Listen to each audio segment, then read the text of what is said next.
Entendu depuis samedi soir, le père de famille a finalement avoué. L'homme d'origine britannique a reconnu avoir égorgé ses deux enfants âgés de 5 et 10 ans. Un drame qui s'est déroulé dans son appartement situé à Saint-Priest. On n'en revient pas. Moi, j'en ai pas dormi de la nuit. C'est quelque chose d'inimaginable. Moi, j'avais ma fille qui jouait avec ses enfants. Donc, c'est un choc pour tout le monde. C'est une incompréhension. À l'origine de ce double infanticide, une séparation mal vécue. Divorcé depuis 3 ans, l'homme de 47 ans s'était vu retirer la garde de ses enfants suite à des faits de violence conjugale.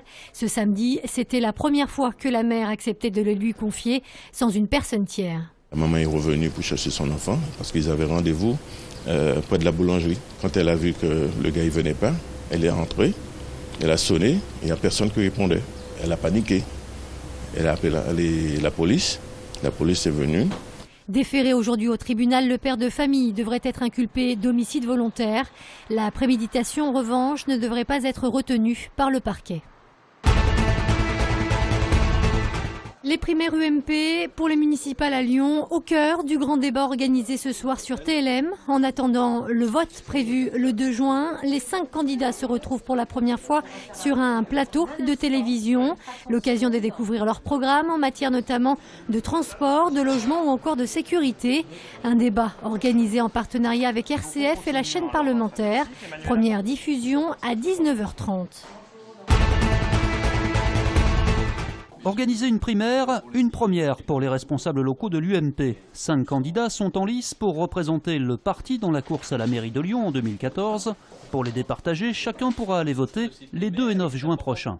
Toutes les personnes qui aujourd'hui sont électrices à Lyon pourront venir voter donc à cette occasion. Les horaires d'ouverture seront de 8h à 20h. Ils pourront voter dans les mairies ou dans des salles limitrophes des mairies dans chaque arrondissement. C'est une élection uninominale à 2 tours, du même style que l'élection présidentielle, c'est-à-dire qu'au 2e tour peuvent figurer les 2 candidats arrivés en tête au premier tour. Au premier tour, pour être élu, il faut faire plus de 50% des suffrages exprimés.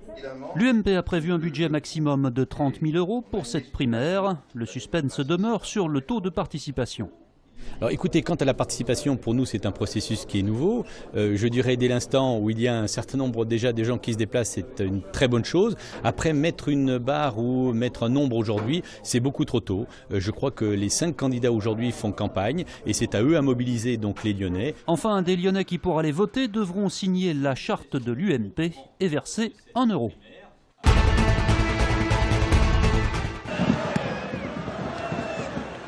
Hier, à défaut d'avoir été brillants, les Lyonnais ont été solidaires, même lorsqu'ils ont encaissé un but sur pénalty pour une faute qui semblait être pourtant à l'extérieur de la surface de réparation.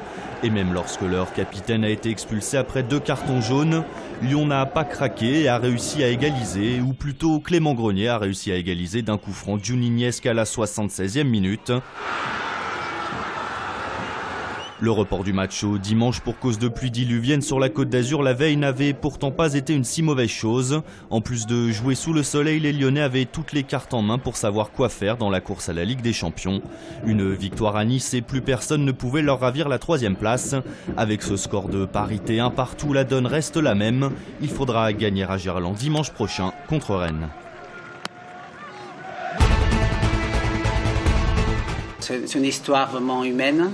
Et un petit peu porté par la musique du tango argentin et par un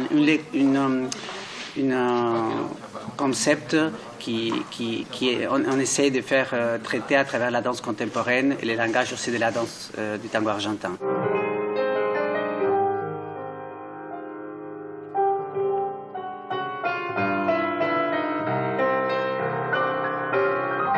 La compagnie franco-argentine Unión Tanguera met le tango à l'honneur au Radiant de Caluire les 23 et 24 mai prochains.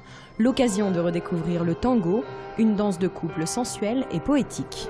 C'est une danse qui n'est pas seulement romantique, qui n'est pas seulement sensuelle, qui peut être dramatique, légère des fois, un peu sérieuse, un peu respectueuse des fois des codes, de la tradition, mais c'est une danse pour s'amuser, mais qui permet d'exprimer beaucoup de choses. Des cours d'initiation au tango auront lieu avant chaque représentation et le vendredi 24 mai, à l'issue du spectacle, le public est invité à un bal tanguera.